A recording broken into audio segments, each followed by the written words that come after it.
بسم الله الرحمن الرحيم الحمد لله الذي هدانا لهذا وما كنا لنهتدي لولا أن هدانا الله لقد جاءت رسل ربنا بالحق الصلاة والسلام على رسول المصدق والمصطفى الأمجد والمحمود الأحمد أبي القاسم محمد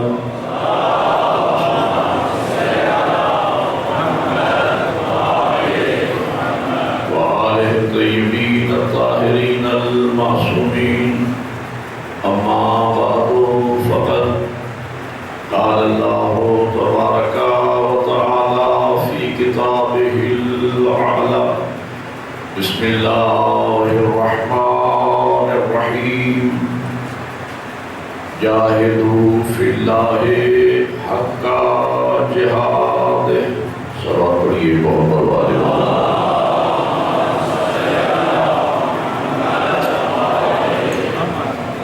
برادران ایمانی بواریان حضر قرار و عاشقان حسین بن علی، میں نے آپ حضرات کے سامنے قرآن مجید کی ایک معروف آیہ وافی ہدایہ کی تلاوت کا شرف حاصل کیا. ارشاد رب العزت ہے جاہدوا فی اللہ حق جہاد، کہ جہاد کرو اللہ کے لیے جو حق ہے جہاد کرنے کا. اللہ مومن کو ہر حال میں مجاہد دیکھنا چاہتا ہے. اسلام یہ چاہتا ہے کہ مومن کی پوری زندگی ایک مجاہد کی زندگی ہونا چاہیے. البتہ جہاد کی چند قسمیں ہیں. ایک جہاد فی النفس ہے، اپنی خواہشات نفسانی کے ساتھ لڑنا، کہ جسے حضور نے جہاد اکبر کے نام سے تعبیر فرمایا ہے. جہاد کی دوسری قسم ہے جہاد بالمال، اپنے مال و اسباب کے ذریعے دین مبین کی خدمت کرنا، یہ جہاد بالمال ہے. جہاد کی تیسری قسم ہے جہاد بالقتال، اسلحے کے ساتھ میدان جنگ میں دشمن کا مقابلہ کرنا، یہ جہاد بالقتال کہلاتا ہے. آج کی میری تقریر کا جو عنوان ہے وہ ہے جہاد بالقتال. یہ میں موضوع آج کی اس مجلس کے لیے خصوصاً اس لیے لے رہا ہوں کہ دنیا میں لوگ جہاد کا نعرہ تو لگائے ہوئے ہیں، لیکن ظلم یہ ہے کہ خود مجاہدوں کو پتہ نہیں کہ جہاد کہتے کسے. میرے بزرگ مجھ سے بہتر جانتے ہیں. میں بزرگوں سے بات ہی نہیں کرتا، بزرگوں سے میں خطاب ہی نہیں کرتا. میں بہت چھوٹا طالب علم ہوں. میں اپنے عزیز بھائیوں سے اور نوجوانوں سے بات کرتا ہوں. اسی لیے اللہ نے مجلس حسین کے دو حصے رکھے ہیں. ایک حصہ علم ہے اور ایک حصہ ثواب ہے. تو میں عرض کیا کرتا ہوں کہ بزرگ اپنے حصے میں ثواب رہنے دیں، علم بچوں کے لیے چھوڑ دیں. تو عزیز نوجوان اکثریت میں مجلس میں موجود ہیں، تو میں ان سے خصوصی توجہ کا طالب ہوں. جہاد ایک اسلامی عبادت ہے. جس طریقے سے نماز، روزہ، حج و زکوٰۃ اسلامی عبادات ہیں، اسی طریقے سے جہاد بھی ایک اسلامی عبادت ہے. آج کی مجلس میں نے عزیز نوجوانوں کی خدمت میں یاد کرنا ہے کہ قرآن و تعلیمات اہل بیت کی روشنی میں جہاد کہتے کسے ہیں. ایک گھنٹہ مجھے جہاد پر گفتگو کرنا ہے. میں نے عرض کیا کہ جہاد ایک اسلامی عبادت ہے. جس طریقے سے دیگر عبادات اپنی شرائط کے ساتھ فرض ہوتی ہیں، اسی طریقے سے جہاد کی بھی چند شرائط ہیں. جب تک وہ پوری نہ ہوں جہاد فرض ہی نہیں ہوتا ہے. انتہائی توجہ، ایک ایک لفظ انتہائی کی. جب تک شرائط پوری نہ ہو جہاد فرض نہیں ہوتا۔ ایسا نہیں ہے کہ کوئی مولوی ملا 10-20 بدماش اپنے ساتھ ملا لے اور وہ لوگوں کے بچے یتیم کرتا پھرے، اور جب اس سے پوچھا جائے کہ آپ کیا کر رہے ہیں اور وہ کہے کہ میں اسلام کے لیے جہاد کر رہا ہوں، یہ اسلام کے نام پہ فساد ہے، جہاد نہیں۔ جہاد کیا ہے؟ یہاں سے میں بات شروع کر رہا ہوں۔ میرے قبلہ، جہاد کی شرائط ہیں جس طرح دیگر عبادات کی شرائط ہیں، جب تک وہ پوری نہ ہوں عبادت فرض نہیں ہوتی۔ اسی طرح جہاد میں پہلی اور بنیادی شرط یہ ہے کہ جہاد کا ایک خاص وقت معین ہوتا ہے۔ دیگر عبادات کے بھی اوقات معین ہیں۔ نماز فجر کا برابر ایک وقت ہے، اس میں اگر آپ پڑھیں گے تو نماز فجر کہلائے گی۔ نماز فجر کا وقت شروع ہوتا ہے طلوع صبح صادق سے لے کر طلوع آفتاب تک کے درمیانی پیریڈ جو ہے یہ نماز فجر، اس میں اگر آپ پڑھیں گے تو آپ کی نماز فجر کہلائے گی۔ اگر کوئی صاحب کہے کہ میں نماز فجر مجلس کے بعد پڑھ کے سوں گا، 10-11-12 بجے نماز فجر پڑھ لوں گا، تو اس کی نماز فجر نہیں کہلائے۔ رمضان کے روزے عبادت ہیں، رمضان کے روزوں کا ایک خاص پیریڈ ہے۔ رمضان کے روزے ماہ مبارک کے رمضان ہی میں فرض ہوتے ہیں۔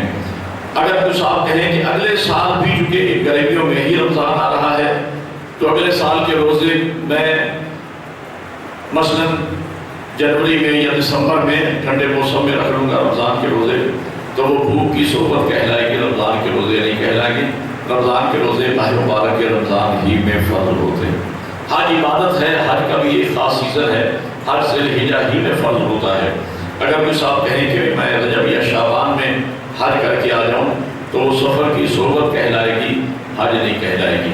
نماز روزہ حج کی طرح جہاد بھی ایک اسلامی عبادت ہے جس کا ایک خاص وقت معین ہوتا ہے، البتہ اس کے وقت کا تعین یا نبی کرتا ہے یا امام کرتا ہے یا غیبت کبریٰ کے زمانے میں نائب امام کو اختیار ہے۔ توجہ فرمائیں آپ، نائب امام کو اختیار ہے۔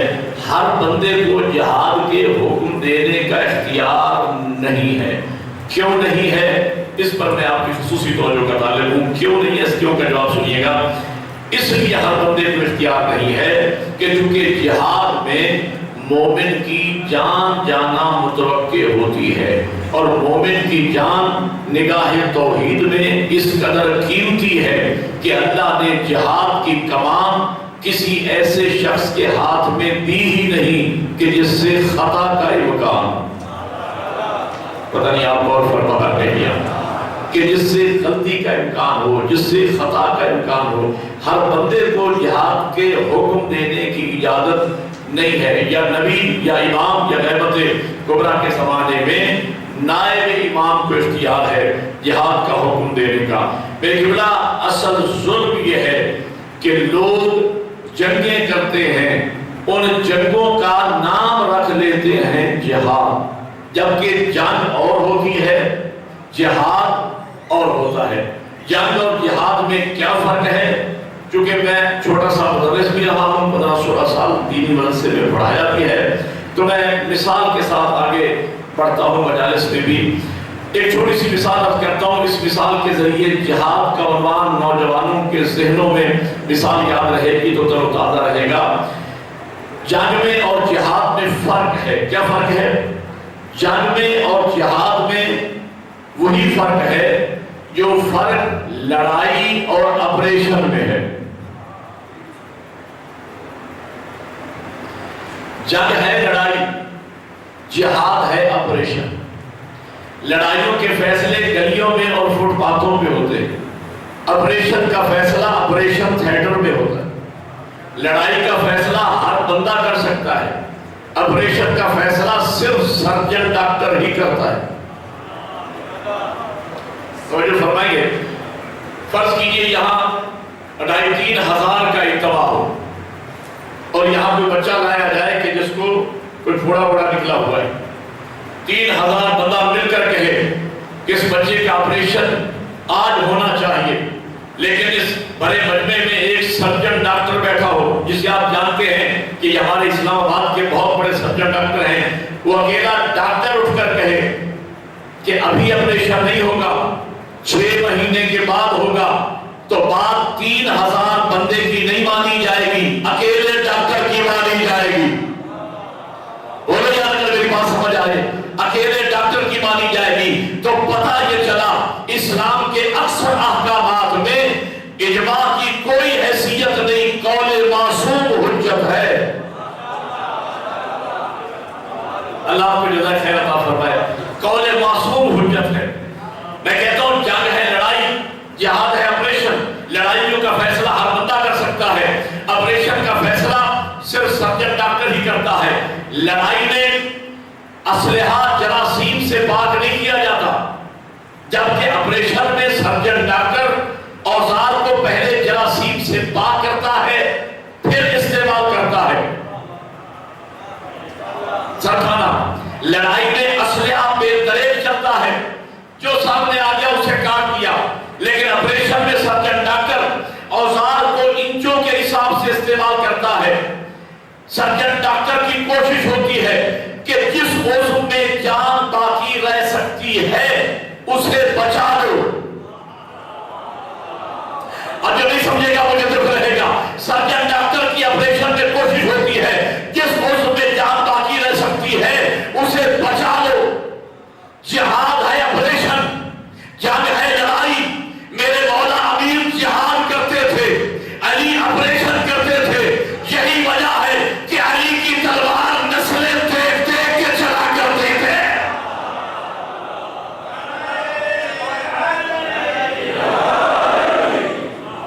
بڑی مہربانی، اللہ آپ کو جزائے خیر عطا فرمائے۔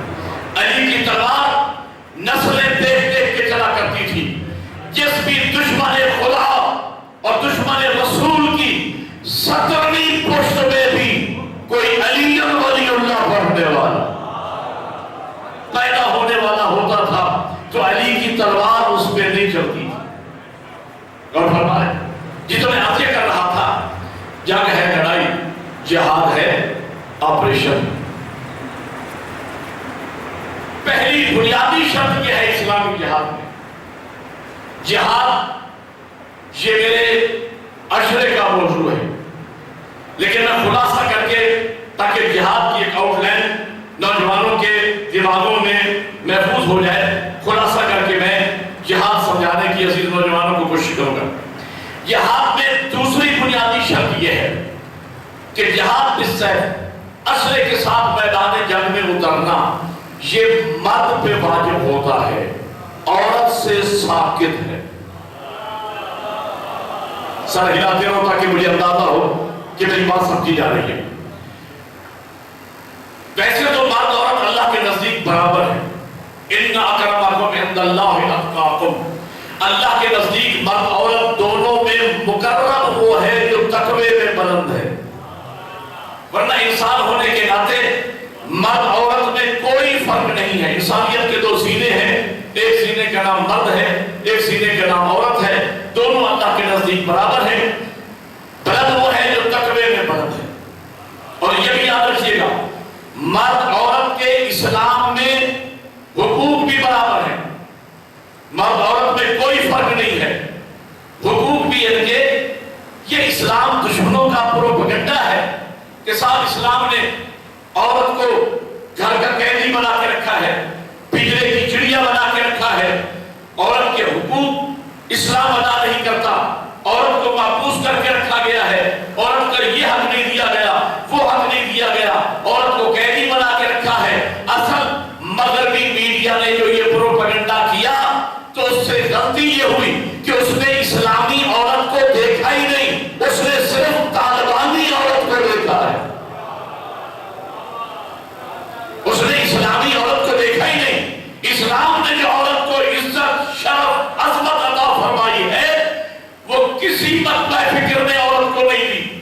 کبھی مجھے موقع ملے گا تو میں حقوق نسواں پہ 1-2 مجالس مسلسل آپ کو سناؤں گا، لیکن آج کی حد تک میں عرض کرنا چاہتا ہوں، مرد عورت یہ بھی پروپیگنڈا ہے صاحب۔ 2 جملے عرض کر دیتا ہوں کہ صاحب مرد کو زیادہ اہمیت ہے، عورت کو کم۔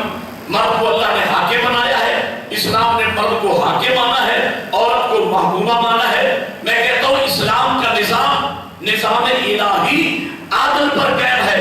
اگر گھر کے سسٹم کو چلانے کے لیے دیکھیں اگر ایک گاڑی میں 4 آدمی سفر کریں تو چاروں ڈرائیور نہیں ہو سکتے, ڈرائیور ایک ہی ہوگا, تبھی گاڑی جا کے منزل مقصود تک پہنچے گی. گھر کے نظام اور سسٹم کو چلانے کے لیے مصلحتاً اگر اللہ نے مرد کو حاکم بنایا ہے, بیوی کو محکومہ بنایا ہے, تو وہی بیوی جب ماں بنتی ہے تو اسے بیٹے پہ حاکم بھی تو بنایا ہے. یعنی ایک جگہ اگر عورت محکومہ ہے مرد کی تو دوسری جگہ مرد پر حاکم بھی ہے. اور یہ بھی پروپیگنڈا ہے کہ صاحب میراث میں لڑکے کے 2 حصے ہیں اور لڑکی کا 1 حصہ, ایک اور حصہ رکھا ہے اسلام نے. یہ بھی نہ سمجھی کی باتیں ہیں. میراث میں بھی اگر لڑکے کے 2 حصے ہیں تو لڑکی کے بھی 2 حصے ہیں میراث میں, 1 حصہ نہیں ہے. 2 حصے ہیں لڑکی کے میراث میں. لڑکے کے 2 حصے ہیں تو لڑکی کے بھی 2 حصے. میں ایک مثال بس کیا کرتا ہوں. مرد کی مثال ہے گندم جیسی, عورت کی مثال ہے دھان جیسی. گندم جس کھیت میں اگائی جاتی ہے وہیں پہ مکمل بھی ہوتی ہے, وہیں پہ کاٹی بھی جاتی ہے. دھان کی فصل اگائی کسی اور کھیت میں جاتی ہے, اس کی زندگی کی تکمیل کسی اور کھیت میں ہوتی ہے. مرد کی مثال گندم جیسی ہے, عورت کی مثال دھان جیسی ہے. مرد جس گھر میں بچہ, لڑکا جس گھر میں پیدا ہوتا ہے اس کی زندگی کی تکمیل اسی باپ ہی کے گھر میں ہو جاتی ہے. اس کے گھر جو دلہن آتی ہے اس کے نام نفقے کی ذمہ داری بھی اسی لڑکے پہ ہوتی ہے. لیکن لڑکی کی مثال دھان جیسی ہے, یہ پیدا ہوتی ہے باپ کے گھر میں, اس کی زندگی کی تکمیل ہوتی ہے شوہر کے گھر میں.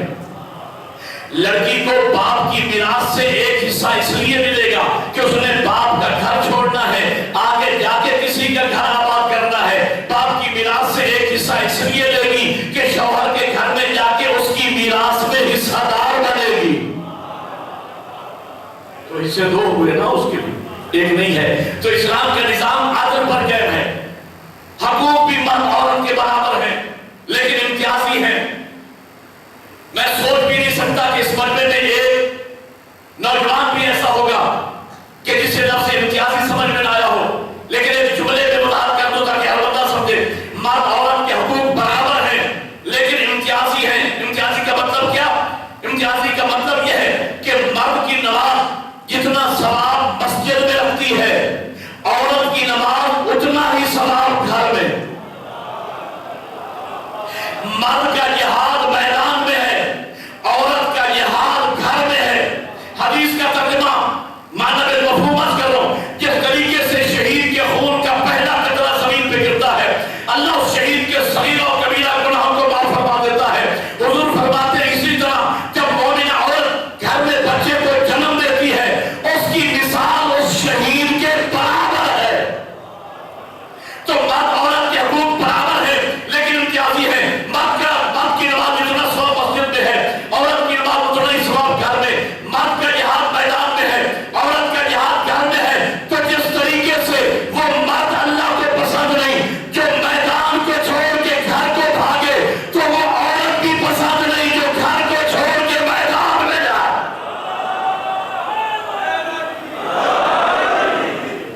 توجہ فرمائیں. دوسری بنیادی شرط یہ ہے کہ اسلحے کے ساتھ میدان جنگ میں اترنا مرد پہ واجب ہے, عورت سے ثابت. تیسری جہاد, اسلامی جہاد میں بنیادی شرط کہ میدان جنگ سے بھاگنا جائز ہے, میدان جہاد سے بھاگنا کفر ہے.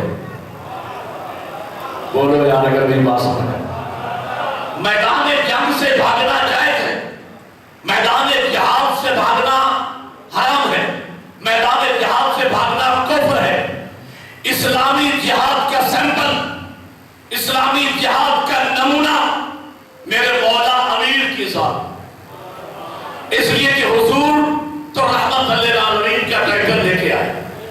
انہوں نے تو زندگی میں تلوار میدان جنگ میں ہاتھ میں لی نہیں. اسلامی جہاد کا نمونہ بنے گا میرے مولا امیر کی ذات. یہی وجہ ہے کہ پوری زندگی میں میرے امیر آقا نے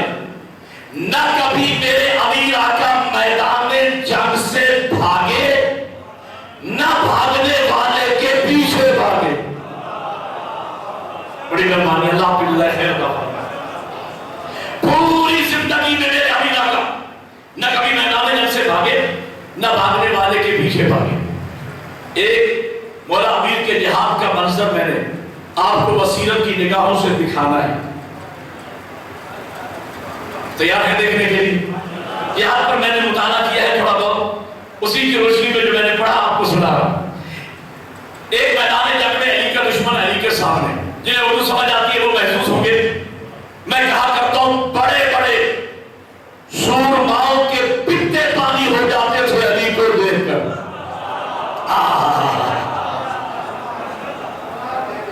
بڑے بڑے سورماؤں کے پتے پانی ہو جاتے تھے علی کو دیکھ کر۔ ایک جملہ میں نے کتاب میں پڑھا، مجھے بڑا لطف آیا، میں آپ کے ساتھ شیئر کرتا ہوں۔ لکھا تھا کہ اس زمانے کے لوگ جب اپنے بزرگوں کے فضائل بیان کرتے تھے اور ان کی شجاعت کو بیان کرتے تھے تو وہ بچوں کو بتاتے تھے کہ ہمارے بزرگ اتنے بہادر تھے کہ علی کے مقابلے میں بھاگے ہوئے۔ آپ نے لطف ہی نہیں لیا۔ پرانے زمانے میں جب تعلیم کا تناسب اتنا نہیں تھا تو جب بیٹے بیٹی کی شادی ہوتی تھی تو جب رشتہ مانگنے جاتے تھے بزرگ تو لڑکی والے پوچھتے تھے کہ ہاں بھائی آپ کے لڑکے کی کوالیفیکیشن کیا ہے؟ تو وہ بزرگ بتاتے تھے کہ ہمارا لڑکا جو ہے وہ 10واں فیل ہے۔ 10واں فیل ہے کا کیا مطلب؟ یعنی مقصد یہ کہ پڑھتے پڑھتے 10ویں تک پہنچ گیا لیکن رہ گیا۔ مطلب انگوٹھا چھاپ نہیں ہے، پڑھا لکھا ہے، پہنچ گیا تھا 10ویں تک۔ اب سمجھے اس مثال کو۔ وہ بزرگ اپنے بزرگوں کی تعریف شجاعت کو یوں بیان کرتے تھے، ہمارے بزرگ اتنے بڑے شجاعت بہادر تھے کہ علی کے مقابلے میں بھاگے ہوئے، یعنی اتنے بہادر تھے کہ علی کے مقابلے میں پہنچ گئے لیکن بھاگ آئے۔ علی کے مقابلے میں چلے جانا کوئی معمولی بات نہیں، بڑے بڑے سورماؤں کے پتے پانی ہو جاتے تھے علی کو دیکھ کر۔ ایک میدان جنگ میں علی کا دشمن علی کے سامنے، پر جیسی اس کی نگاہ پڑی کہ سامنے تو علی ہے، بس یہ دیکھتے ہی وہ بھاگا۔ اب لطف آپ نے لینا ہے، دیکھتے ہی وہ بھاگا۔ جیسے ہی وہ بھاگا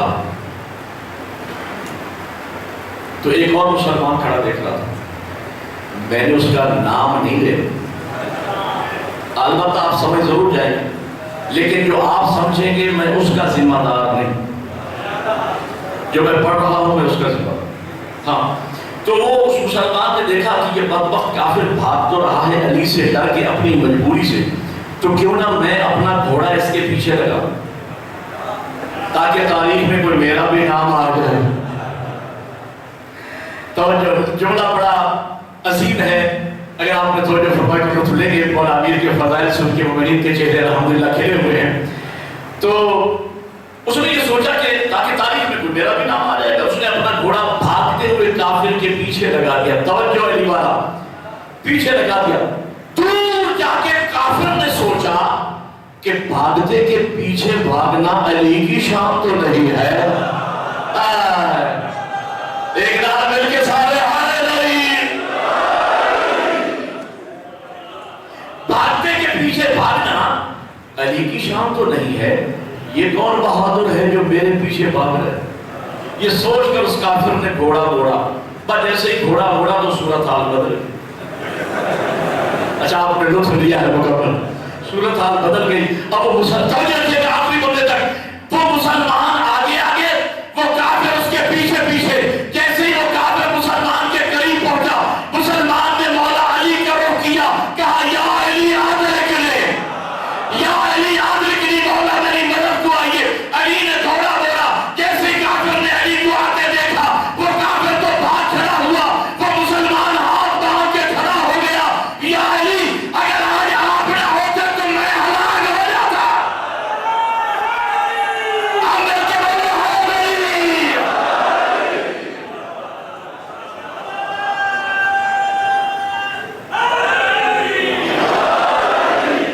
اللہ آپ کی جزائے خیر۔ اسلامی جہاد میں چوتھی شرط یہ ہے کہ مجاہد کو حکم ہے اگر کافر مشرک منافق جان بچانے کے لیے بھاگنا چاہتا ہے تو اس کو بھاگنے دو، اسلام کا مقصد کسی کی جان لینا نہیں. جان بچانا چاہتے ہیں بچا لے دو، ہو سکتا ہے اگر زندہ رہ گیا تو کل مسلمان ہو جائے. پانچویں شرط اسلامی جہاد میں یہ ہے کہ اسلام میں جہاد صرف اور صرف رضائے الہی کی خاطر لڑنے کا نام. میں جہاد سمجھا رہا ہوں، یاد رکھنا نوجوانوں، جہاد ذاتی غصے کی تسکین کا نام نہیں، جہاد دشمن پہ ٹوٹ پڑنے کا نام نہیں، جہاد رضائے الہی کی خاطر لڑنے کا نام ہے. اسلامی جہاد کا نمونہ میرے مولا امیر کی صاحب، بڑا خوبصورت ماحول ہے، اہل علم کا مجمع ہے. میں مولا علی کی جہاد کے دو مناظر آپ کو بصیرت کی نگاہوں سے دکھانا چاہتا ہوں. ایک میدان جنگ میں علی کا دشمن میرے مولا امیر نے اسے گرایا، اس کے سینے پہ سوار. آپ نے سن رکھا ہے، میں نے نئی بات کہنی ہے، سنی سنائی بات نہیں کہنی. اس کے سینے پہ سوار، اس نے کی گستاخی. مولا علی کو آ گیا غصہ، علی اس کے سینے سے اترا. ادھر یہ منظر ہے، ادھر خیموں میں منظر یہ ہے کہ لوگ نبی کے گرد جمع. یا رسول اللہ، دیکھا علی نے نعوذ باللہ من ذالک نقل کفر نواشر، دیکھا علی نے کتنی بڑی غلطی، اچھے خاصے دشمن کو گرایا ہوا تھا اور علی نے چھوڑ دیا. یا رسول اللہ، ہم اگر علی کی جگہ ہوتے تو یہ کام نہ کرتے. دو تین بندوں کے چہروں میں مسکراہٹ ہے، وہ سمجھ کے مسکراہٹ کہ میں نے کیا کیا. یا رسول اللہ، اگر ہم ہوتے، بھائی ہوتے بھی تو توجہ ہے یا نہیں؟ خیمے میں بیٹھ کے باتیں کرنا. یا رسول اللہ، ہم ہوتے تو یہ پیغمبر مسکرا کے فرماتے بھائی ابھی تھوڑی دیر کے بعد علی آ جائیں گے، تو پوچھ لیجیے گا. تھوڑی دیر کے بعد جب میرے امیر آقا عمل کا سر کاٹ کے چلے، منظر کچھ جو تاریخ نے بیان کیا ہے وہ کچھ یوں ہے کہ ایک ہاتھ میں علی کے عمل کا سر ہے، ایک ہاتھ میں علی کے تلوار ہے، اور علی متکبرانہ انداز سے چلتے ہیں. کوئی دل میں ٹھنڈک پیدا ہوئی ہے. میں ایک جملہ اکثر کہا کرتا ہوں، یہ بجلی ہے نا، کرنٹ، اس کے دو اثر ہیں. یہ ایک ہی وقت میں ہیٹر بھی جلاتی ہے، اے سی بھی چلاتی ہے. میرے مولا امیر کے نام کے بھی دو اثر ہیں. علی کا نام اور فضیلت سن کے منافق کے دل میں ہیٹر جل جاتا ہے، مومن کے دل میں اے سی لگ جاتا ہے.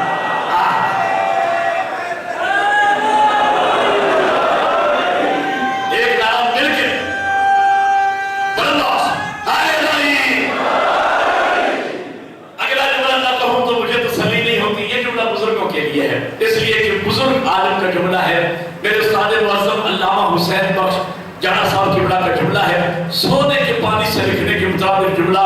میں اس جملے کو ہزارہ مرتبہ مجالس میں دہرایا ہے، لیکن جب بھی میں دہراتا ہوں میرا سینہ تن جاتا ہے. عظیم جملہ عظیم عالم دین نے ارشاد فرمایا، سونے کے پانی سے لکھنے کے مطابق جملے.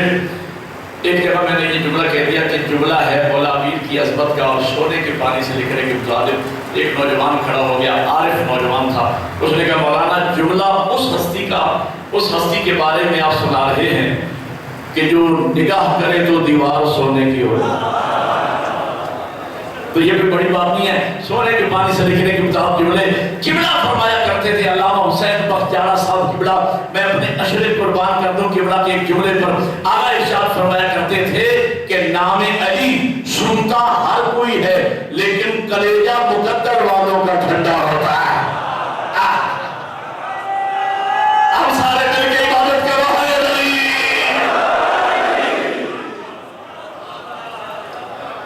تو آپ کے کلیجے میں بھی ٹھنڈک پیدا ہو رہی ہے. گرمی ضرور ہے، روزے کے ساتھ بھی آپ سے وہ گرمی مجھے بھی لگ رہی ہے، میں پڑھ بھی رہا ہوں اور مجھے بھی روزہ تھا سارا دن. لیکن میں چاہتا ہوں کہ علی کی فضائل اور علی کی ولایت کے نتیجے میں دلوں میں ایئر کنڈیشن لگ جائے. جو میں جملہ کہنے چلا ہوں ذرا سوٹ رہیے گا. تو پیغمبر فرماتے ہیں ابھی علی آ جائیں گے تو پوچھ لیجیے گا. تھوڑی دیر کے بعد جب میرا امیر ایک ہاتھ میں علی کے عمل کا سر ہے، ایک ہاتھ میں علی کے متکبرانہ انداز میں علی چلتے آ رہے. پھر لوگ حضور کے یا رسول اللہ دیکھا وہ علی کے چلنے کا انداز، یہ انداز ہمیں تو پسند نہیں. نبی مسکرا کے فرماتے ہیں تمہیں پسند نہیں اللہ کو. شاباش ہے علی. حدیث قدسی ہے اللہ فرماتے ہیں اتکبر ردائی، تکبر میری چادر ہے. اللہ فرماتا ہے میں تکبر اپنے علاوہ کسی میں برداشت نہیں کرتا. البتہ ایک گنجائش اللہ نے رکھی ہے. کریم فرماتا ہے کہ جب کوئی مجاہد میدان جنگ سے فاتح بن کے پلٹتا ہے اور جس خود کا پیرانہ انداز سے چلتا ہے, اللہ فرماتا ہے وہ انداز مجھے بڑا پسند. میرے امیر آقا مجھ کا پیرانہ انداز سے چلتے آئے ادا و تسلیم بات پر جانا ہے. حضور نے فرمایا یا علی آ گئے. کہا مولا غلام حاضر.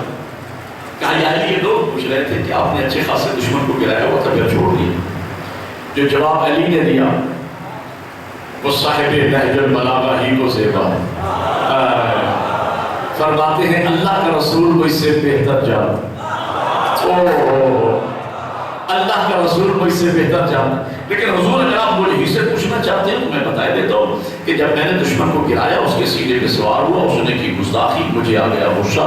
اب میں یہ سوچ کر سینے سے اتر آیا کہ اگر میں اس عالم میں تلوار چلاتا ہوں تو اس میں میرا غصہ شامل ہو جائے گا. علی اپنی ذات کے لیے تو لڑ نہیں رہا تھا, لڑ رہا تھا اللہ کے لیے.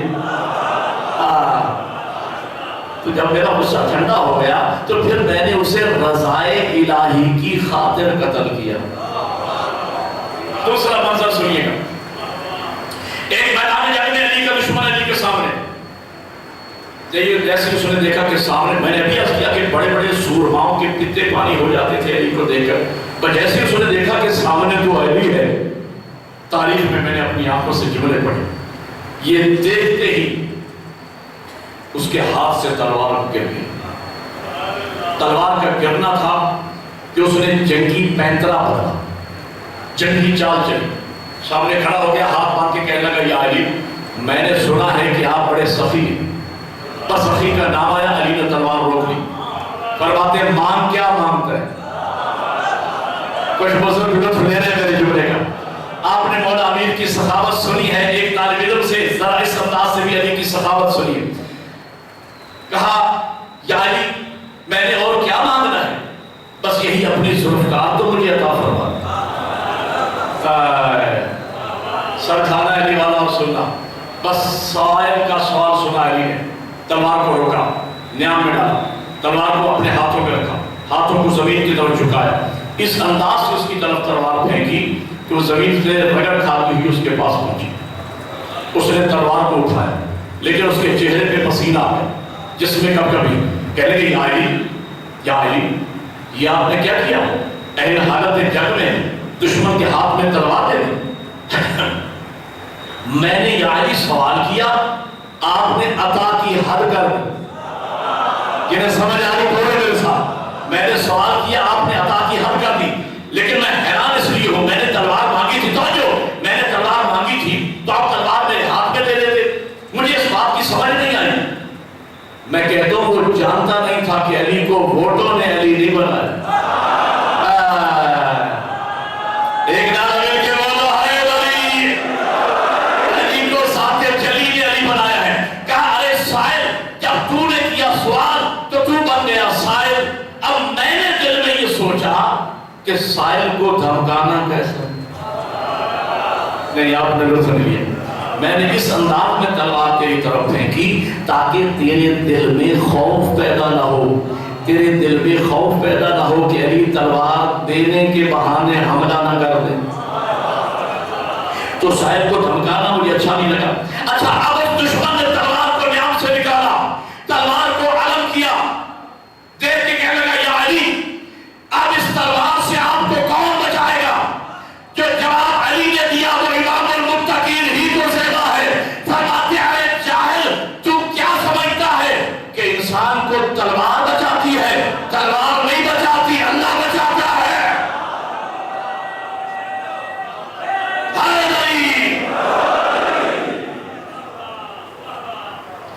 اسلامی جہاد میں وقت تھوڑا ہے, میں یہیں پر آخری ایک بنیادی شرط عرض کروں جس سے جہاد سمجھ میں آئے, اور یہیں پہ روک دوں گا. جہاد کے حوالے سے باقی باتیں پھر کبھی کسی موقع پہ ہوں گی.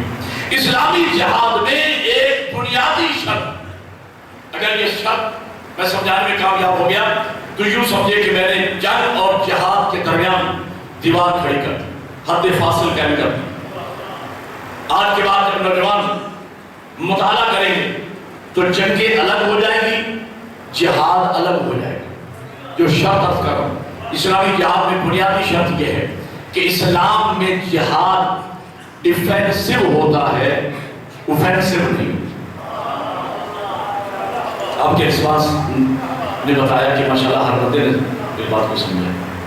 یہ میں نے دو لفظیں جان بوجھ کے استعمال کی ہیں تاکہ نوجوان جو ہیں یہ دو لفظیں یاد رہیں گی، انہیں میری تقریر یاد رہے گی۔ اسلام میں جہاد دفاع کرنے کا نام ہے، پہل کرنے کا نام، جارحیت کرنے کا نام جہاد نہیں۔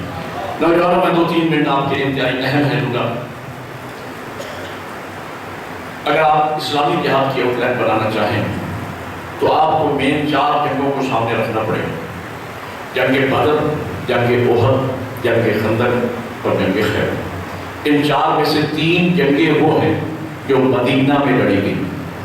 مدینہ میں لڑی گئی کیا مطلب؟ یعنی دشمن حملہ کرنے آیا، حضور نے دفاع کا حکم۔ سمجھا؟ ہو سکتا ہے میرے برابر کے دوست سوچ رہے ہو مولانا ٹھیک ہے بدر، احد، خندق یہ ڈیفینسو جنگیں، لیکن خیبر تو اوفینسو ہے۔ خیبر میں تو باقاعدہ نبی لشکر لے کر، یاد رکھنا نوجوانوں، خیبر بھی دفاع ہے، حملہ نہیں ہے۔ بس اسی کو میں نے ثابت کرنا ہے کہ خیبر دفاع ہے، حملہ نہیں ہے، اور بات کو یہی پہ روک دینا ہے۔ لیکن میں خیبر اس وقت تک آپ کو نہیں سمجھا سکتا جب تک کہ میں آپ کو 3 جنگیں نہیں سنا دیتا۔ چند لوگوں نے سوال کر دیا، باقی گھبرا گئے ہیں کہ اس کا مطلب ہے سہیلی تو یہی ہو جائے گی، آپ مولانا جو ساری جنگیں سنائیں گے، لیکن علی والو اگر میں آپ کو 3 جنگیں 3 جملوں میں سنا دوں پھر تو دعا کرو گے یا نہیں؟ آپ کے ذوق ثواب پر اعتماد کرتے ہوئے 3 جنگیں 3 جملوں میں، جب تک بدر، احد، خندق سمجھ میں نہیں آئے گی خیبر سمجھ میں نہیں آئے گا۔ جنگ بدر میں 1 جملے میں عرض کر رہا ہوں، جنگ بدر میں مسلمانوں کی تعداد 313، کفار کی تعداد تقریباً 1000۔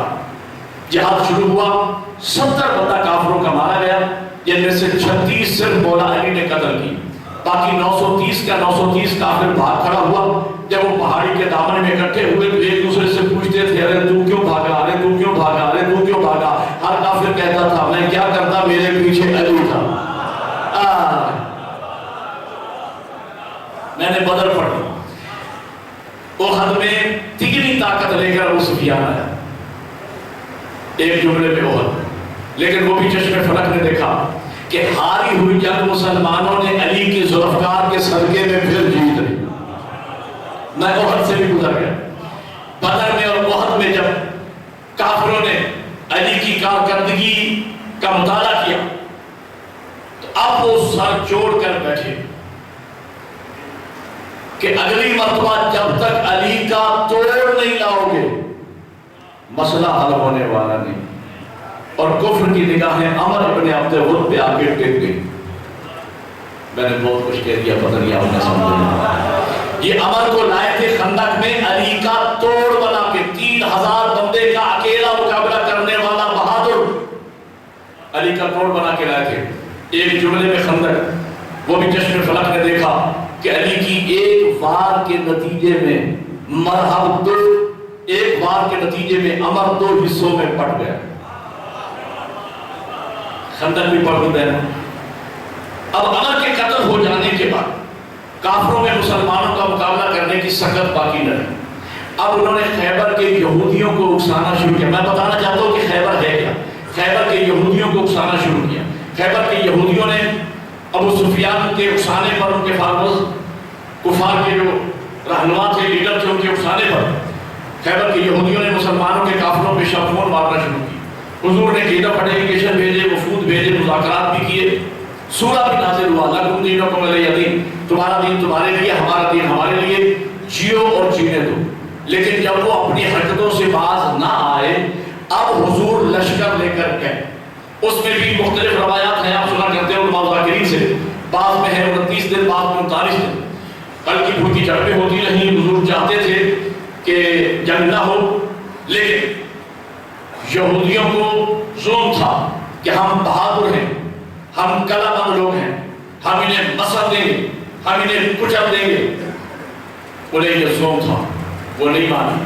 جب نہیں مانے تو اب حکم نازل ہوا ناد علی.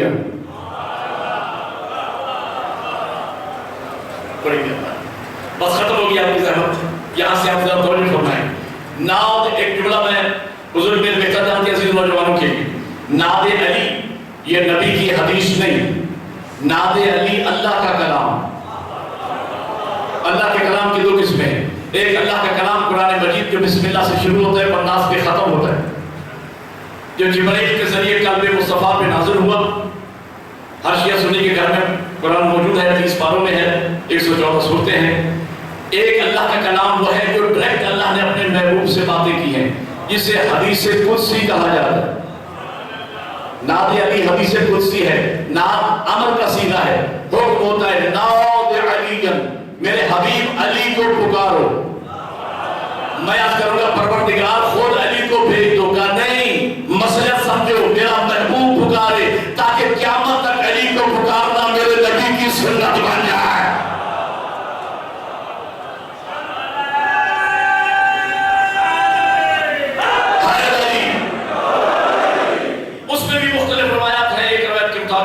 اکثر محققین فرماتے ہیں کہ علی وہاں موجود تھے خیبر میں, اور بعض حضرات یہ بھی بیان کرتے ہیں کہ علی مدینہ میں تھے. میں خوش عقیدہ محب اہل بیت ہوں, مجھے دونوں روایتیں قبول ہیں. علی وہاں موجود ہو تب بھی ٹھیک ہے, علی مدینہ میں ہو تب بھی ٹھیک ہے. اس لیے کہ جب ہم نے علی کو مظہر العجائب مان لیا تو علی کے لیے مدینہ سے خیبر آنا. بھائی وہ علی جو مدینہ سے مدائن سلیمان کا جنازہ پڑھانے آنے واحد میں پہنچ سکتا ہے, تو وہ علی مدینہ سے خیبر بھی آ سکتا ہے.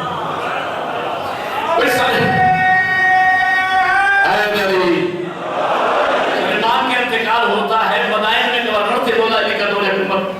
مدائن علاق میں, مدینہ آج کے سعودی عرب میں, بیچ میں ملکوں کا فاصلہ.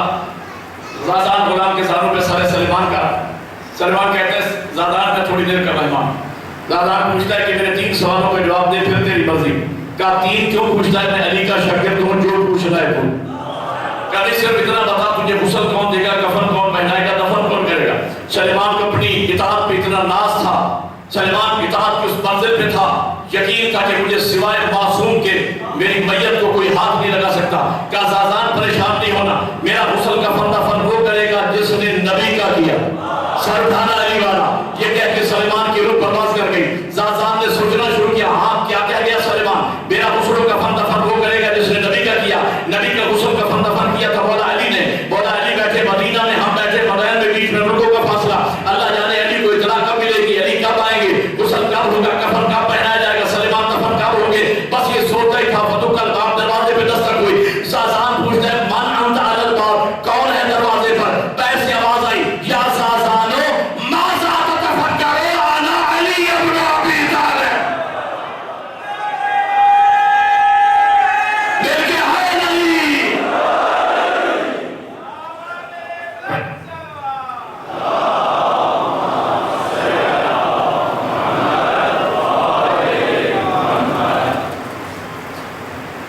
انا علی ابن ابی طالب, میں علی. تو وہ علی جو مدینہ سے مدائن آ سکتا ہے, تو مدینہ سے خیبر بھی آ سکتا ہے. اور یہ کوئی ایسے تعجب والی بات نہیں ہے. اگر آصف بن برخیہ سلیمان نبی کے وسیع, جن کے پاس کتاب میں سے تھوڑا سا علم تھا, آنکھ جھپکنے سے پہلے قرآن کہتا ہے وہ 1250 میل دور سے تخت بلقیس لے آئے, اور کسی مولوی ملا کو تعجب نہ ہو, تو وہ علی جو پورے قرآن کا عالم ہے اگر آنے واحد میں آ جائے.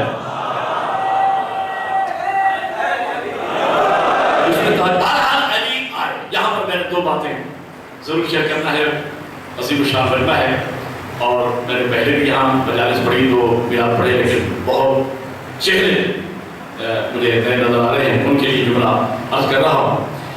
یہاں پر مولانا شبلی نعمانی نے, ایک بہت بڑے رائٹر ہیں مسلمانوں کے, انہوں نے اپنی کتاب میں 2 باتیں عجیب لکھی خیبر کے حوالے سے. بات آگے یہ سنی. ایک بات یہ لکھی کہ صاحب یہ جو 1400 سال سے چرچا ہے علی نے خیبر فتح کیا, بڑا کوئی لوہے کا دروازہ تھا جسے حضرت علی نے کھیل کے پھینک دیا. کہ لیکن اس میں مبالغہ آ رہا ہے بہت زیادہ ہے. وہ اتنا بڑا لوہے کا دروازہ نہیں تھا, وہ ایک عام سا لوہے کا دروازہ تھا جسے حضرت علی نے کھیل کے پھینک دیا. تو چونکہ ہم ہر وقت کمپرومائز کے موڈ میں ہوتے تو میں نے کہا نعمانی صاحب آپ مان لیتے ہیں کہ لوہے کا بڑا دروازہ نہیں تھا, وہ لوہے کا ایک عام چھوٹا سا دروازہ. میں چلو یہ مان لیتا ہوں کہ لوہے کا دروازہ تھا ہی نہیں. بولو یار میرے ساتھ, اور لکڑی کا دروازہ ہوگا, چلو میں یہ مانتا ہوں کہ لکڑی کا بھی نہیں تھا. بہرحال نے اپنے گلے کے دروازے پہ خالی ایک ٹارچ سا لٹکا دیا ہوگا. لیکن مجھے اتنا تو پوچھنے کا حق ہے کہ علی کے غیروں سے تو وہ ٹارچ بھی نہ ہٹایا.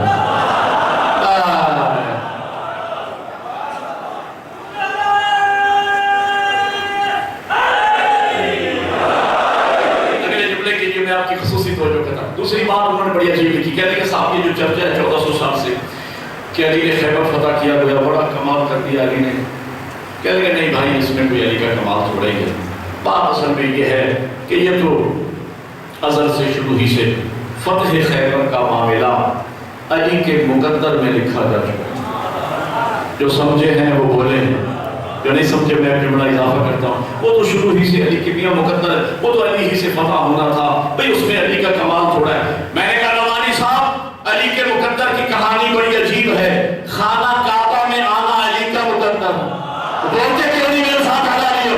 خانہ کعبہ میں آنا علی کا مقدر, آگوں سے پیغمبر علی کا مقدر, لواب رسالت علی کا مقدر, تو سے پیغمبر علی کا مقدر, بستر محمد علی کا مقدر, بدر کا فاتح ہونا علی کا مقدر, احد میں ذوالفقار کا آنا علی کا مقدر, خندق کا کل ایمان بننا علی کا مقدر, سارا جیسی بیوی علی کا مقدر, حسنین جیسے بیٹے علی کا مقدر.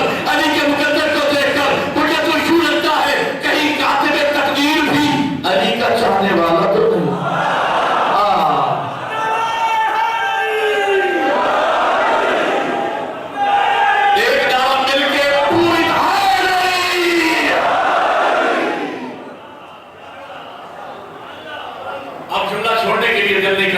اس بات کو دیکھ کر خدا گواہ ہے, جب میں مولا امیر کے فضائل کی طرف دیکھتا ہوں تو مجھے یوں لگتا ہے جیسے فضائل علی کے تعاقب میں. پورے مجمع نے لفظ تعاقب سے لطف لیا ہے. مجھے اس بات پہ فخر ہے اور میں لاہور تک دعائیں دیتا جاؤں گا آپ کو. تعاقب کیا مطلب؟ خدا گواہ ہے, میں نے کبھی علی کو فضیلتوں کے پیچھے جاتے نہیں دیکھا, میں نے فضائل کو علی کے پیچھے بھاگتے دیکھا ہے. دلیل بات مجھے بتاؤ علی کو کعبہ کی تمنا یا کعبہ کو علی کی ضرورت؟ ساتھ ملاتے رہنا میرے ساتھ. کعبہ کو علی کی تمنا یا علی کو کعبہ کی تمنا؟ اگر علی کی ماں آدھی دروازہ سے کعبہ میں آتی اور میرے مولا کی ولادت کعبہ میں ہو جاتی, میں مان لیتا علی کو کعبہ کی تمنا ہوگی. لیکن دیوار کعبہ نے علی کی ماں کو راستہ دے کے بتایا میری ضرورت کا نام علی ہے.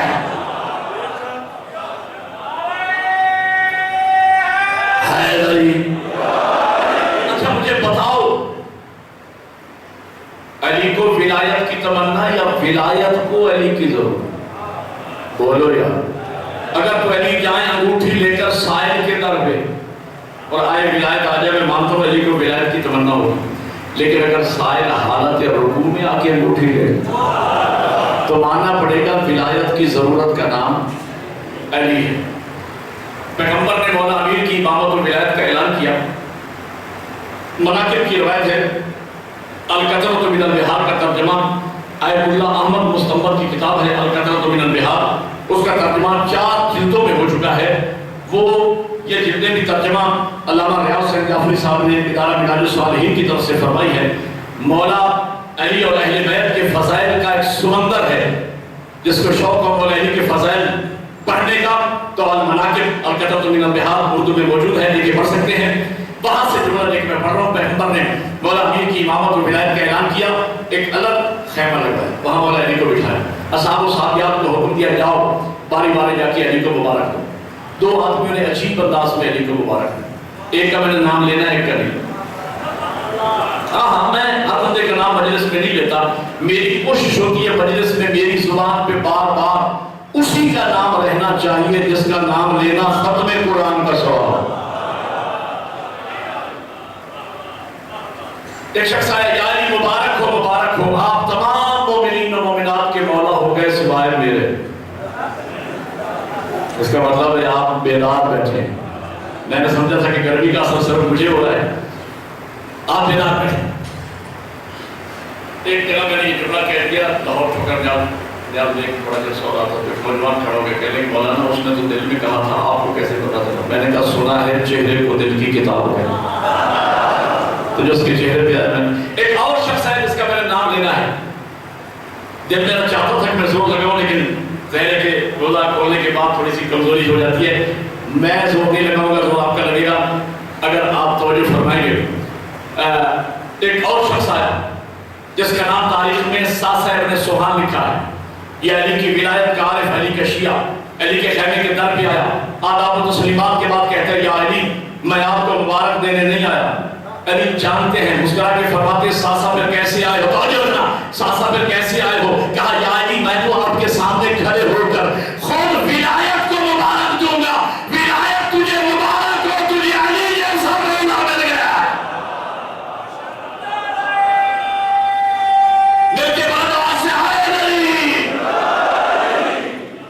بس ختم ہوگی میری تقریر، یہیں پر میں روک رہا ہوں. مجھے بتاؤ علی کو علم کی تمنا یا علم کو علی کی ضرورت؟ اگر علی جائیں علم مانگنے، مان تو علی کو علم کی تمنا ہو، لیکن اگر علی ناد علی پڑھ کے بلائے جائیں تو ماننا پڑے گا علم کی ضرورت کا نام علی ہے. اچھا میں نے عرض کرنا ہے کہ خیبر دفاع ہے. اچھا اب راز معلوم ہوا کہ حبس کیوں ہے. لیکن مجھے صاحب بڑی دیر کر دیا آپ نے، آخری مجلس میں میں نے امتحان لیا ہے. لیکن بہرحال مولا کے مدد اور وسیلے سے انشاءاللہ میں تقریر مکمل کر چکا. ضرور پڑھے نا محمد والے محمد.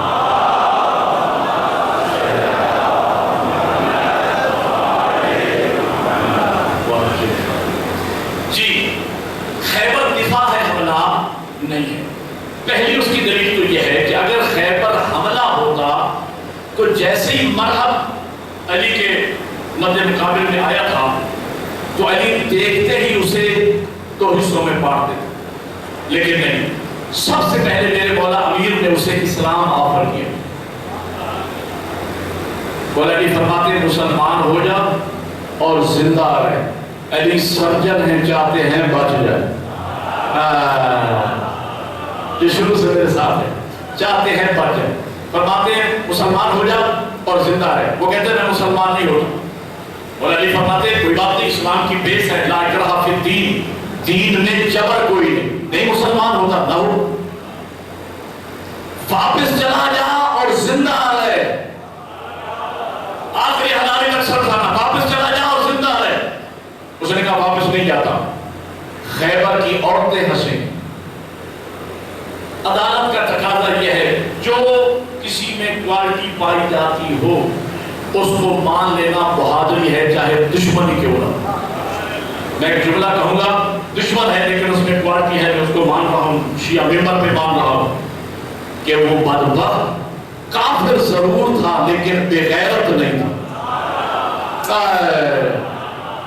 کہ واپس جاؤں گا تو خیبر کی عورتیں ہنسیں. اور فرماتے کوئی بات نہیں، واپس بھی کر نہیں جاتا. تو اتنا تو کر سکتا ہے نا کہ پہلا وار تو کر. میں نے بتانا ہے کہ خیبر دفاع ہے، حملہ نہیں ہے. فرمایا پہلا وار تو کر. پہلا وار مرحب کی طرف سے ہوا. دفاعی وار میں مرحب مارا گیا. تاکہ اس لیے کہ علی معصوم ہے، معصوم کا وار خطا جاتا نہیں. آخری بات اور یہیں پہ روک رہا ہوں. ایک مرتبہ بلند آواز سے درود پڑھ لینا.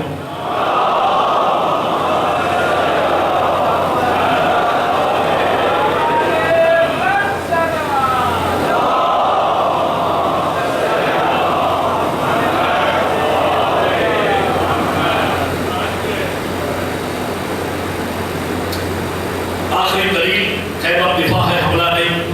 خوبصورت ترین دلیل. میں بزرگوں کی بات نہیں کرتا، عزیز نوجوانوں کے نالج میں اضافہ ہوگا. بات آپ نے سن رکھی ہے، نتیجہ بالکل نیا دینا چاہتا ہوں. مرحب نے بچپن میں خواب دیکھا کہ ایک شیر ہے جو مجھے چیر پھاڑ کر کے مار. شیر کے نام مختلف ہیں، 20 نام ہیں شیر کے۔ کیوں مختلف ہیں؟ اس لیے کہ شیر کے حملے کے انداز مختلف۔ میں سب نام اور ان کا ترجمہ اور تشریح آپ کے ساتھ کرتا ہوں، اس کے لیے الگ 1 گھنٹہ چاہیے، اس لیے کہ شیر کے نام بہت زیادہ ہے۔ اسد بھی شیر کو کہتے ہیں، غضنفر بھی شیر کو کہتے ہیں، کسبر بھی شیر کا نام ہے، عباس بھی شیر کو کہتے ہیں، توجہ نہیں ہے۔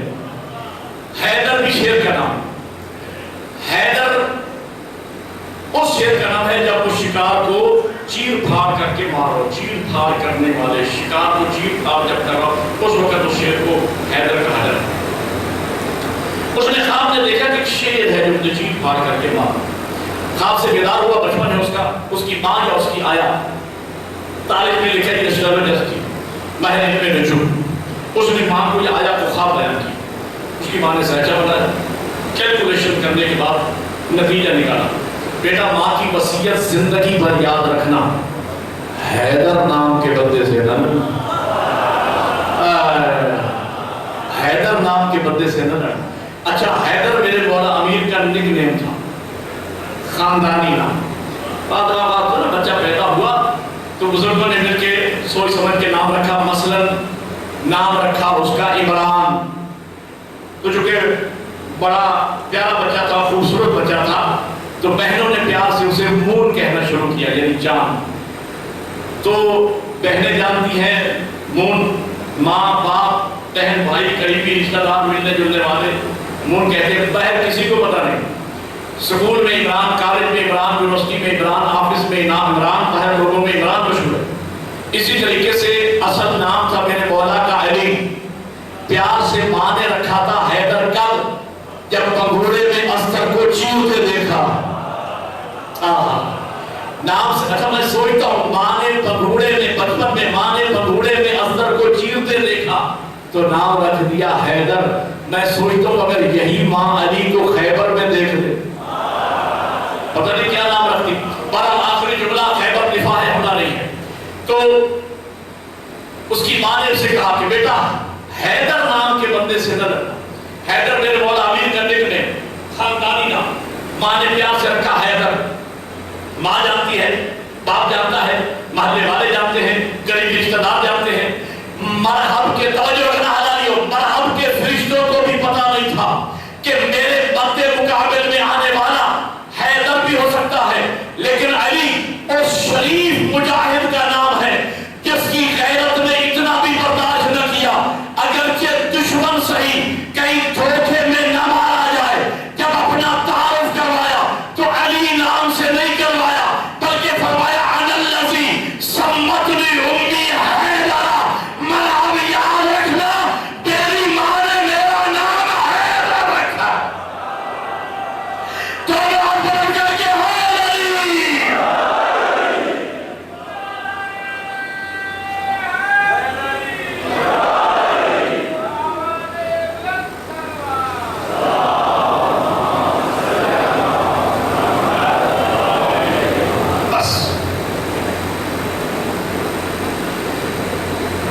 دنیا علی کو پہچان لیتی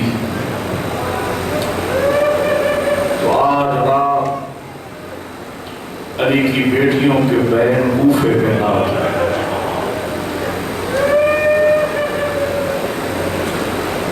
کل میں نے جملہ عرض کیا تھا، عزادارو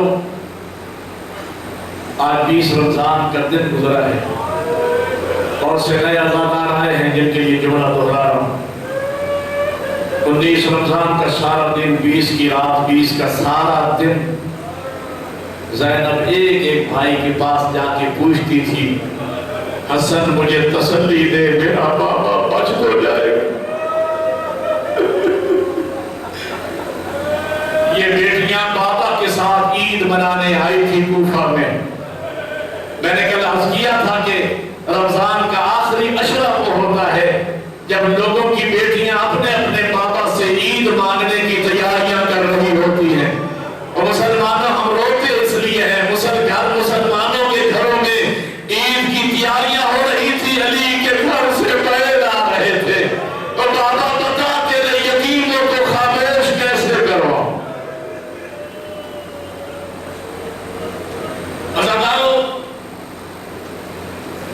میرے پانچویں امام فرماتے ہیں مسلمانوں کو جب بھی موقع ملا ہے انہوں نے ہم اہل بیت کی عیدیں برباد کی.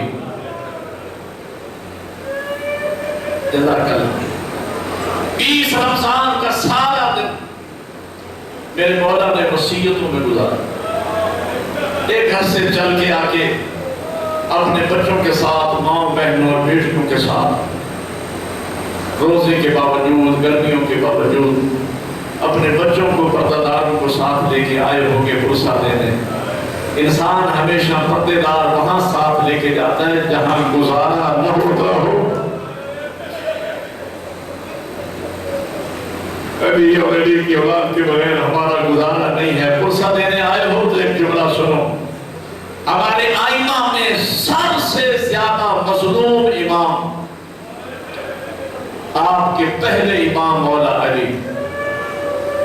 ہو سکتا ہے ماتمی ازادار سوچ رہے ہو مولانا میرے مولا حسین سب سے بڑے مظلوم امام تھے. میں مقتل کا طالب علم ہوں, مجھے سادات کے بڑے درد یاد ہیں, میں مصائب پڑھنے کا عادی ہوں, اردو خطیب ہوں, 4 مرتبہ کربلا شام گیا ہوں. ابھی عید کے تیسرے دن پھر تیاری ہے کربلا جانے کی. کربلا کے سوار بیٹھے ہوں گے, اللہ آپ سب کو لے جائے کربلا. میں نے دیکھا ہوں, میں نے کربلا کا نام لیا, امیر غریب لوگوں کی آنکھوں میں آنسو آ گئے. میں سوچتا ہوں امیری غریبی تو مالک کی طرف سے ہوتی ہے. غریب عزادار کا دل تو کرتا ہے کاش میں بھی کربلا جاؤں, وہاں جا کے وہ جگہ دیکھوں جہاں 70 قدم کے فاصلے پہ غریب ذبح ہوتا رہا. 3 بہنیں سر پہ قرآن رکھ کے کہتی رہی ظالم نہ مار. میری دعا ہے اللہ آپ کو لے جائے کربلا. سادات کی قربانیاں دیکھنا ہو تو کربلا جائے. عزاداروں میں 4 مرتبہ گیا ہوں, ہر مرتبہ ایک ہی بھیک بہن بھائی سے مانگی ہے. اردو خطیب ہوں, جی بھر کے رو بھی سکوں اور رولا بھی سکوں. میں گھنٹوں مسائل پڑھنے کا عادی ہوں, لیکن تو 5-7 منٹ آپ کو زحمت دوں گا چند جملے مسائل کے. عزاداروں میرے سب سے مظلوم امام میرے مولا علی. دلیل عرض کرتا ہوں, دلیل یہ ہے کہ میرے مولا حسن و حسین بڑے مظلوم ہیں, لیکن حسنین نے ساری زندگی شہزادوں جیسی گزاری. میں قربان جاؤں میرا امیر آقا ساری زندگی علی نے مزدوروں جیسی گزاری. نہیں سمجھ رہے, شاید میں سمجھا نہیں سکا. میرے مولا حسن و حسین نے شہزادوں جیسی زندگی گزاری, جس کی ناز برداریاں توحید نے برداشت کی, نبی نے برداشت کی, نانا نے برداشت کی. جنت سے کبھی لباس آ رہا ہے, کبھی جنت سے کھانے آ رہے ہیں. نانا سجدے میں ہے, نواسے پشت میں ہے, خطبہ روک کے نواسوں کو اٹھا کے پیار فرما رہے ہیں. ناز برداریاں ساری زندگی میرے مولا حسن حسین نے شہزادوں جیسی گزاری. میں قربان جاؤں میرا امیر آقا ساری زندگی علی کی میدان جنگ میں گزر گئی. دشمنوں سے لڑتے ہوئے میدان میں جنگ میں علی کی گزری. ماتم کرنا ہے ماتمیوں, جو پرسہ دینے آئے ہو سب کھانا. عزاداروں میرے مولا حسین بڑے مظلوم امام تھے, لیکن میں پوری طالب علمانہ ذمہ داریوں سے پڑھ رہا ہوں. عزاداروں میرے مولا حسین کی زندگی میں میرے مولا کے کسی حرم کو کوئی تکلیف نہیں آئی. میں قربان جاؤں میرا امیر آقا اتنا مظلوم علی دیکھتا رہا بطول کو تپاچا لگتا رہا. علی دیکھتا رہا بطول کا پہلو زخمی ہوتا رہا. علی دیکھتا رہا زہرا کا دروازہ جلتا رہا. جزاک اللہ جزاک اللہ.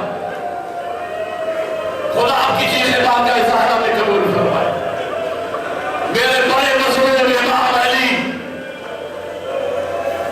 کل میں نے جملہ عرض کیا تھا علی جو بطول کے درد اگر ایک جملے میں جمع کیے جائیں تو جملہ یہ بنتا ہے بطول کو علی کے درد کھا گئے, علی کو زہرا کے درد کھا گئے.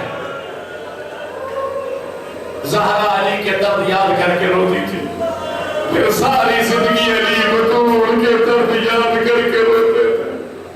20 رمضان کا سارا دن میرے مولا نے وصیتوں میں گزارا, اپنے شہزادے اور شہزادیوں کو جمع کیا. میرے مولا حسن بڑے تھے, مخاطب کیا حسن سے, حسن بیٹا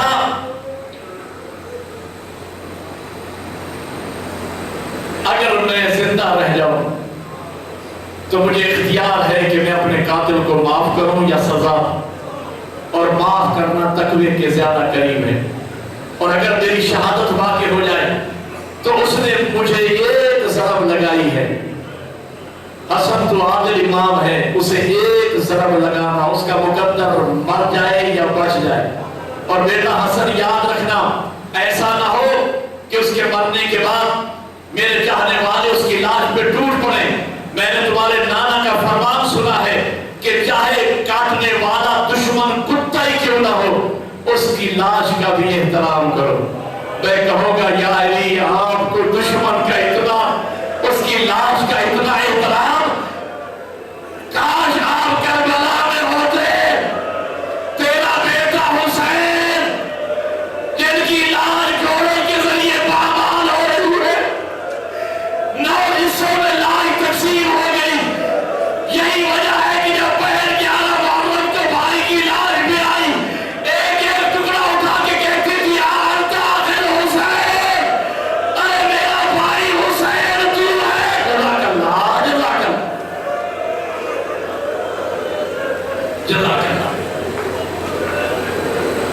فرمایا حسن بیٹا، میں ساری وصیت نہیں پڑھ سکتا، مجھ میں ہمت نہیں ہے، مسائل کے چند جملے عرض کروں اور میں آپ سے اجازت لے لوں۔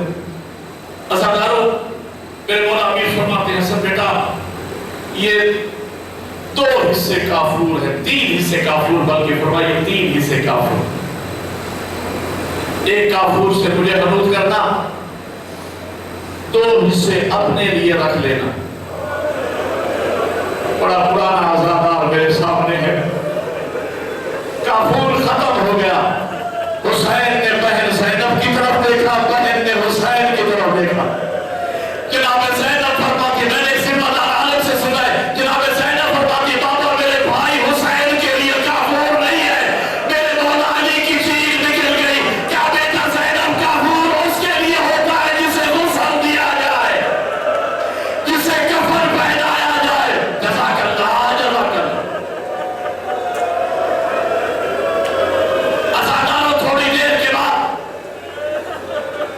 میرے مولا علی کی حالت غیر ہونے لگی۔ میرے مولا نے ایک ایک شہزادی اور شہزادی کی طرف دیکھا، تمام شہزادی اور شہزادیوں کو آگے بڑھنے کا حکم دیا، ہاتھ اٹھایا، ہر ایک کا ہاتھ امام حسن مجتبیٰ کے ہاتھ پہ رکھا۔ بچ گئے سرکار ابوالفضل عباس۔ جناب ام البنین عرض کرتی ہے مولا یہ کنیز کا بیٹا ہے۔ کہا نہیں ام البنین، میرا بیٹا حسین آگے بڑھے، حسین آگے بڑھے۔ عباس کا ہاتھ پکڑ کے حسین کے ہاتھ میں رکھا، فرمایا میری بیٹی زینب کہاں ہے؟ جناب زینب آگے بڑھی، زینب کا ہاتھ اٹھا کے عباس کے ہاتھ میں رکھا۔ عباس میری زینب کا تو محافظ، میری بیٹیوں کے پردے کا تو محافظ۔ ایسی حفاظت کی عباس نے، زینب کے پردے کا نام رکھ کے رکھ لیا عباس، زینب کے پردے کا نام عباس۔ یہی وجہ ہے کہ میدان کربلا میں جب اکبر زیر سے اترے بیویوں نے ماتم کیا، واہ محمد واہ علیہ، جب قاسم اترے واہ حسن واہ علیہ، جب عباس زیر سے اترے بیویوں نے ماتم کیا، واہ حجاب ہائے ہمارا پردہ، ہائے ہماری۔ جزاک اللہ، جزاک اللہ۔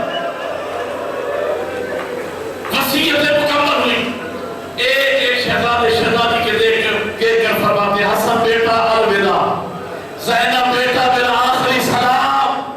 پھر فرماتے ہیں السلام علیک، السلام علیک۔ میرے مولا حسن آگے بڑھ کے فرماتے ہیں بابا یہ کس پہ سلام فرما رہے ہیں؟ کہا بیٹا حسن تیرے نانا مجھے لینے آ گئے، تیری ماں زہرا مجھے لینے آ گئی، تیری نانی خدیجۃ الکبریٰ مجھے لینے آ گئی۔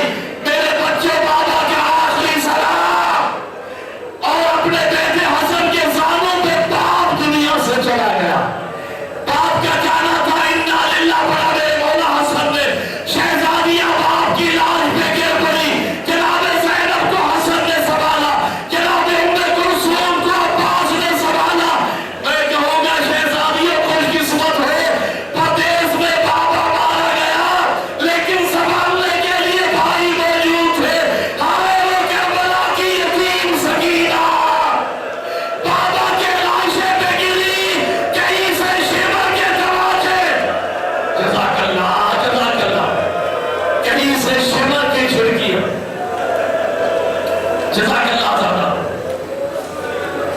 غسل ملا، کفن ملا، مختصر یہ جنازہ تیار ہو.